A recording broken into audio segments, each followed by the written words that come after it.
From KVUE News in Austin, you're watching Texas This Week with Ashley Goodo. Good morning.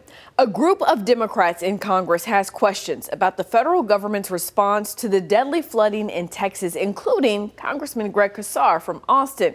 We sat down to talk about what he wants to know, but first, let's get to the three things you need to know in Texas politics. President Donald Trump and First Lady Melania Trump traveled to Texas Friday, spending hours in Kerrville surveying the damage and meeting with survivors and first responders.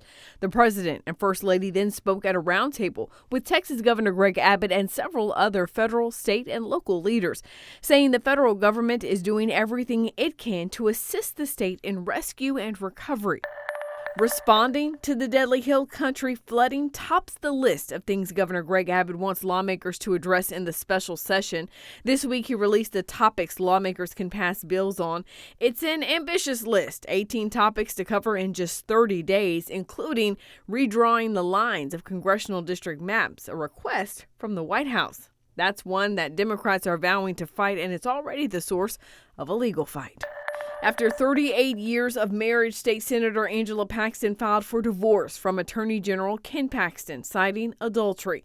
On social media, Senator Paxton wrote in part, quote, "In light of recent discoveries, I do not believe that it honors God or is loving to myself, my children, or kin to remain in the marriage." AG Paxton posted on social media as well, writing, quote, "After facing the pressures of countless political attacks and public scrutiny, Angela and I have decided to start a new chapter in our lives. I ask for your prayers and privacy at this time." General Paxton is currently challenging U.S. Senator John Cornyn for his seat in the 2026 midterms.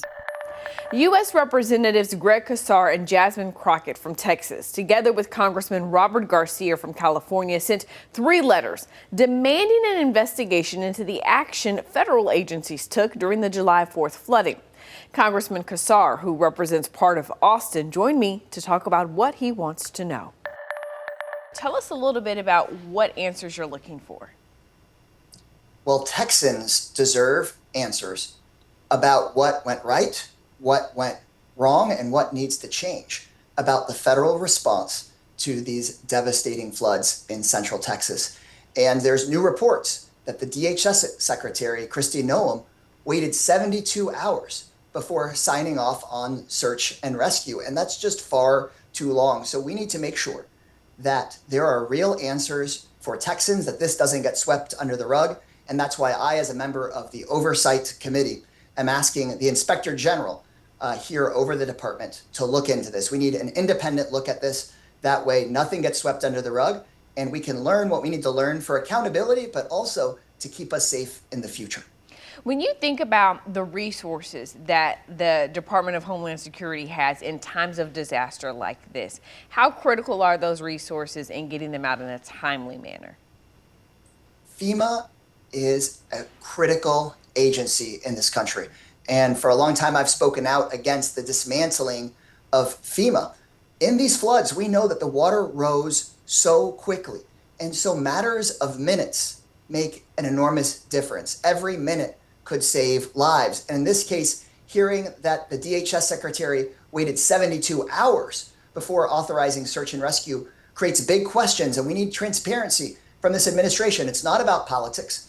Whether the administration is Republican or Democratic, it's our job as representatives of Central Texas to ask the tough questions on behalf of our constituents and ask why resources weren't deployed immediately.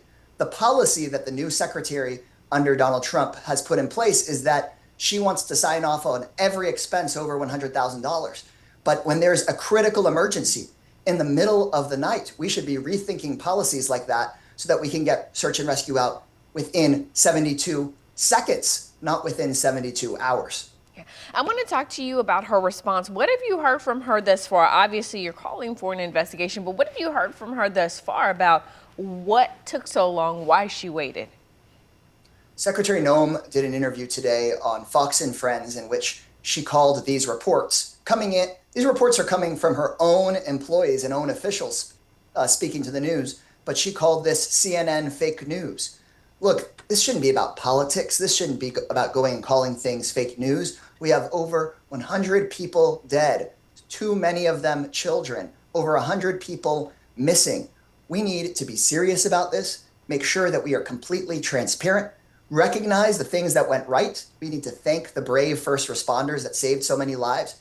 And we need to be very clear about what went wrong, where there were delays. And frankly, at the National Weather Service, there's been over 10% of the staff that have been lost during the Trump administration because they are trying to scrap all these positions, including a meteorologist in charge of the Central Texas region. We need to ask, what impact did that have? What response could have been had quicker? What connections could have been made quicker if we'd had those staff in place? We need to learn about that, not just to respect the dead, but also there's going to be more floods and more fires and more freezes here in Texas, and we need to be better prepared. That was something else that you all noted, that there were offices that were basically vacant, right, at the NWS. Tell us a little bit more about that and the impact you think that could have had. They brought in, supposedly, a reserve staff to fill in those offices. But we need to know whether all of those seats were filled during the flood. We need to know what happens if there's a second flood going on at the same time and they're understaffed. Inside of NOAA, which is the bigger agency that includes the National Weather Service, there are internal reports of, quote, very severe staffing shortages. That's serious as Texans face more floods and fires and freezes. The administration has said that they want to basically abolish FEMA as it exists today. We need to know if they've been dismantling FEMA this entire past few months, what impact did that have on this flood? We need those transparent answers in an independent investigation, because this isn't about politics. This is about people's lives. Yeah.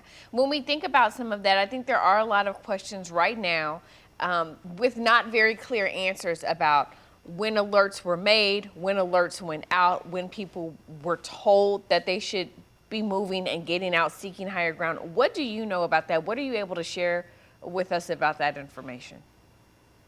What I know is that there were so many amazing saviors during this at every level of government, but I believe there were also failures at every level of government. I'm so grateful to the first responders that helped out, the everyday neighbors that saved people's lives, the folks that were out there working hard, making sure that they predicted the weather and let folks know what was coming.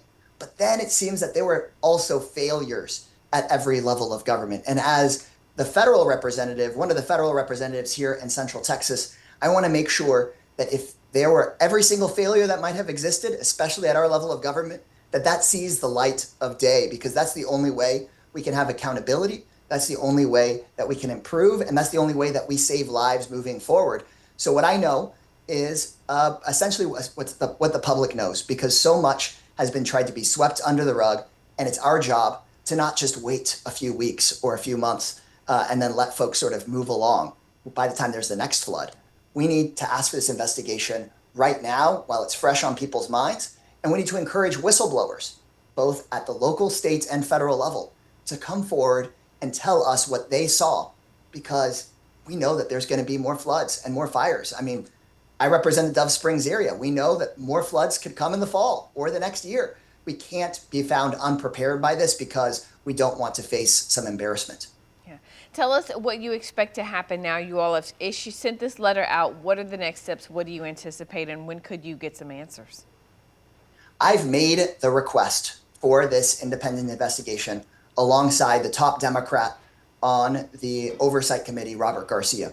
And when the top Democrat on the Oversight Committee is making a request alongside Texans, the Inspector General tends to honor those requests that are coming from the Oversight Committee. We are the committee of jurisdiction. So I do expect the Inspector General will begin this investigation, and we're asking for that investigation to be thorough and quick, because we know all too often people just try to put things under the rug, move on to the next news story. The whole country could forget about us, and we can't let the country forget about the children and the camp counselors and the seniors and the people with disabilities and all the people that lost their lives this last week. Congressman Casar isn't the only lawmaker looking for answers. Congressman Lloyd Doggett also sent letters to the White House, Army Corps of Engineers, and NOAA. And back here in Texas this week, the Lieutenant Governor and Speaker of the House appointed special committees that will work together to address disaster preparedness and flooding. The first hearing of that committee will be July 23rd, 2 days after the legislature's special session starts. That's Texas This Week.